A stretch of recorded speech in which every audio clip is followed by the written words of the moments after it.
Welcome guys, and in this video I'm going to show you how to measure voltage in LTspice.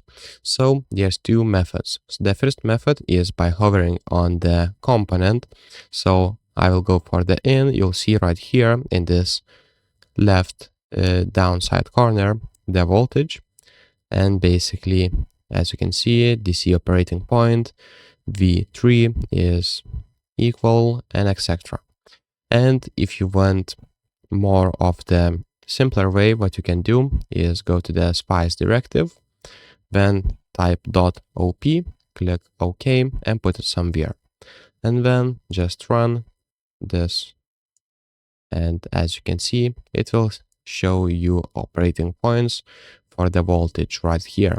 So if this video was been helpful, please make sure to subscribe to Guide to Everything, comment down below for the algorithm, and see you in the next one. Peace.